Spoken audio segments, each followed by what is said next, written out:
শহীদ রাষ্ট্রপতি জিয়া রহমান দেশের যে কোনো দুর্দিনে দেশের মানুষের পক্ষে তিনি হাল ধরেছিলেন।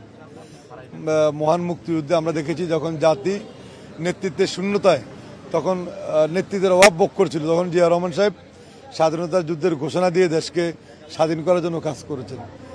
এরপরে 7 নভেম্বর সিপাহী জনতার যে বিপ্লব, এরপরে শহীদ রাষ্ট্রপতি জিয়া রহমান যখন বাংলাদেশের রাষ্ট্রপতি হন তখন দেশের যে একটি অর্থনৈতিক যে মন্দা ছিল, একটি তলাবিহীন ঝুড়ি যে দেশকে বলা হতো, তিনি কিন্তু সেখান থেকেও অর্থনৈতিক সমৃদ্ধি কিন্তু দেশকে উপহার দিয়েছিলেন।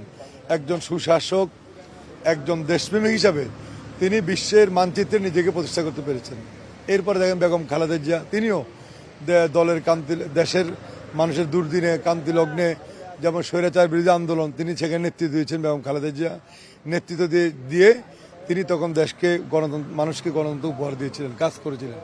এর পরবর্তী তারেক রহমান, এই যে জুলাই আগস্ট যে বিপ্লব, এই ফ্যাসিবাদদের বিরুদ্ধে তিনি কিন্তু আন্দোলন নেতৃত্ব দিয়েছেন, দিয়ে আজকে দেশের মানুষকে একটি ফ্যাসিবাদ মুক্ত বাংলাদেশ প্রতিষ্ঠায় তিনি কাজ করেছেন। আর এখন আমরা তারেক রহমানের নেতৃত্বে সারা বাংলাদেশে যারা আমরা সংসদ সদস্য হিসাবে আমরা নির্বাচিত হয়েছি, যারা মন্ত্রী হয়েছেন, সবাই কিন্তু একযোগে তারেক রহমান কীভাবে চলছে, কীভাবে কাজ করছেন সবাই কিন্তু দেখছেন।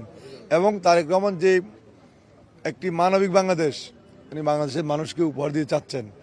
শহীদ জিয়া রহমান যে বাংলাদেশ চেয়েছিলেন, বেগম খালেদা জিয়া যে বাংলাদেশ চেয়েছিলেন, ইনশাল্লাহ তারেক রহমানের নেতৃত্বে আমরা সেই বাংলাদেশটাই এদেশের মানুষকে উপহার দিতে চাই।